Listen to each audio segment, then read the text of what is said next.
Integradora 1. El átomo y sus alcances. Asesora Lirio Azucena Silerio Nieves. Autor Ana Graciela Ruiz Zúñiga. Grupo M14C3G25038. Matrícula E2025M05925.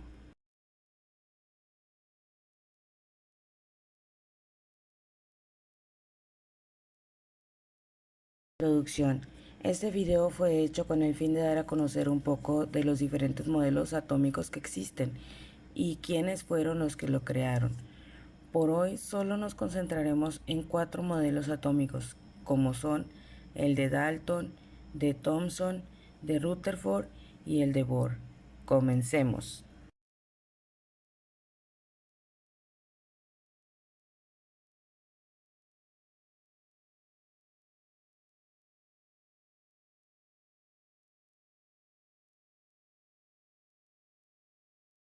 Modelo atómico Dalton. John Dalton era un químico y físico británico. Él fue iniciador de la revolución científica, con su aportación de la primera formulación moderna de la teoría atómica, llamada Ley de las Proporciones Múltiples. Este rige el peso de los elementos que intervienen en una reacción química, aunque Dalton no tenía planeado formular una teoría sobre la constitución de la materia. Esto surgió como consecuencia de las investigaciones que realizaba sobre los gases, y su objetivo era explicar los descubrimientos efectuados en las mismas. Para lograr esto, tuvo que retomar algunos conceptos como el de Lavoisier, Leucipo y Boyle, entre otros. Con esto pudo elaborar una serie de hipótesis de su trabajo que explicaban su posición ideológica sobre la estructura de la materia, al que llamó postulados. Su modelo atómico nos dice que los elementos están formados por partículas diminutas.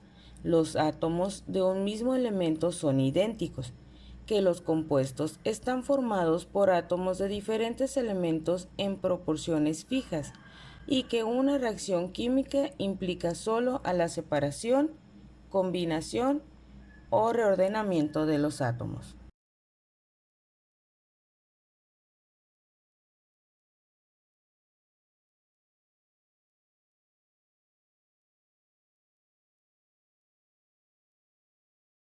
Modelo atómico Thomson. Joseph John Thomson fue un físico británico. Él investigó la naturaleza de los rayos catódicos y demostró que los campos eléctricos podían provocar la desviación de estos. En 1897 descubrió una nueva partícula y demostró que era aproximadamente 1000 veces más ligera que el hidrógeno. A esta partícula se le nombró electrón. Thomson fue el primero que identificó las partículas subatómicas y llegó a importantes conclusiones sobre estas partículas cargadas negativamente.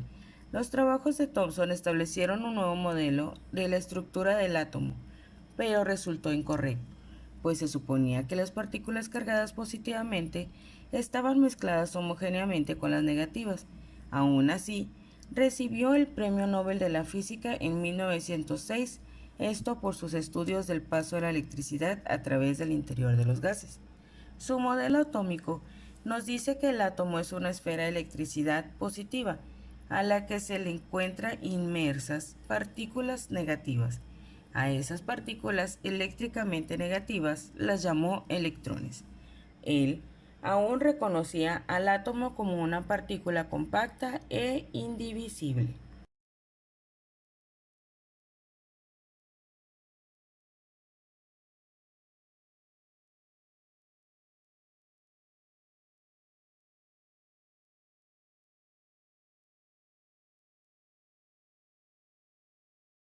Modelo atómico Rutherford. Ernest Rutherford fue un físico y químico británico. En el año de 1895 trabajaba como ayudante de Thomson. Se considera uno de los padres de la física atómica por los trabajos de campo que realizó. Él pudo lograr clasificar los rayos en alfa, beta y gamma. Rutherford formuló la teoría sobre la radioactividad natural asociada a las transformaciones espontáneas de los elementos. En 1911, describió un nuevo modelo atómico, es decir, el modelo atómico de Rutherford, mismo que fue perfeccionado por Niels Bohr. En 1908 recibió el Premio Nobel de Química en reconocimiento a sus investigaciones relativas a la desintegración de los elementos. Su modelo atómico nos decía que el átomo está formado de un pequeño núcleo con carga positiva y alrededor se encuentran los electrones dispersos con diferentes trayectorias. Casi toda la masa se concentra en el núcleo y las cargas positivas le llamó protones. Y para que un átomo fuera neutro, este debería tener el mismo número de electrones y protones para que pudiera tener estabilidad.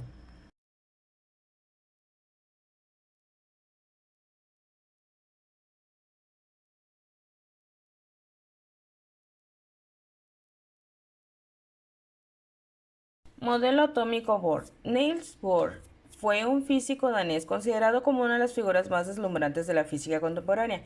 Por sus aportaciones teóricas y sus trabajos prácticos, fue uno de los padres de la bomba atómica. En 1922 se ganó el Premio Nobel de Física por su investigación acerca de la estructura de los átomos y la radiación que emana de ellos. Su modelo atómico incorporaba la teoría de Rutherford y la teoría cuántica de Max Planck. Esto le permitió explicar tanto la estabilidad del átomo como sus propiedades de emisión y de absorción de radiación. Gracias a él se pudo fabricar la primera bomba atómica. Consciente de las aplicaciones devastadoras que podían tener sus investigaciones, se dedicó a convencer a sus colegas de la necesidad de usar los hallazgos de la física nuclear con fines útiles y benéficos.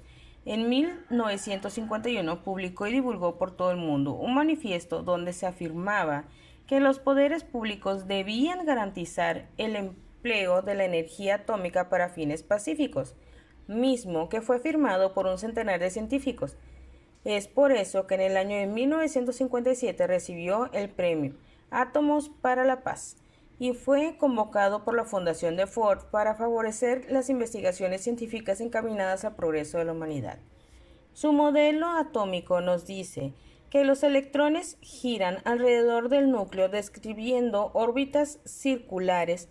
Un electrón puede alcanzar niveles de energía más altos cuando absorben radiación y que se asigna un número a cada nivel de energía, el cual solo podía tener un determinado número de electrones.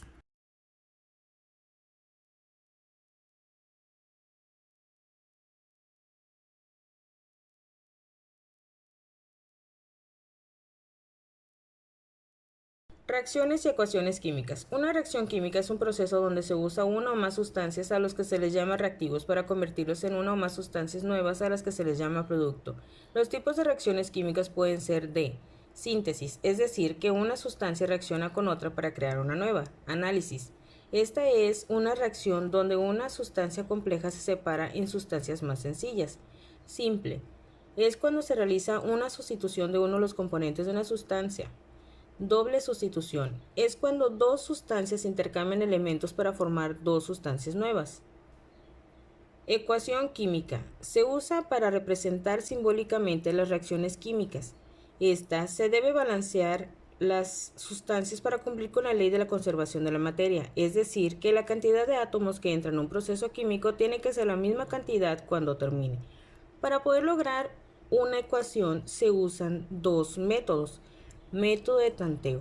Es un proceso en el que consiste en modificar los coeficientes de cada una de las sustancias, tanto de los reactivos como el de los productos. Método de redox. Consiste en hacer un intercambio de electrones, es decir, mientras una sustancia gana electrones, la otra los pierde. En el proceso podemos analizar el comportamiento de la materia y se puede ver cómo las moléculas van entrelazándose entre sí para formar enlaces, y si tienen mucha o poca actividad. Enlaces químicos. Un enlace químico es la fuerza que une los átomos para formar compuestos. Al suceder esto, los electrones de los átomos se redistribuyen, haciendo que la energía total de la nueva sustancia sea menor que cuando los átomos estaban separados. Existen tres tipos de enlace. Enlace iónico. Es cuando uno de los átomos que participa en el enlace le cede a un átomo con carga positiva llamado catión y el que lo recibe lo convierte en negativa llamado anión. Enlace covalente es cuando los átomos comparten los electrones. Esto ocurre en átomos de enlace no metálicos. Enlace metálico. Como su nombre lo menciona, ocurre entre átomos de metales. Estos pierden electrones de sus capas externas formando una nube eléctrica llamada mar de electrones. Este mantiene unido a los núcleos atómicos entre sí.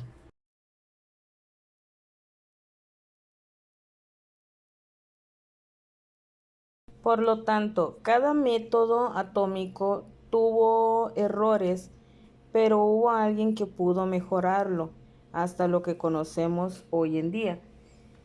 En la vida es igual, siempre hay algo para mejorar y la química es algo compleja, pero es divertida cuando aprendemos a usarla para bien. Gracias.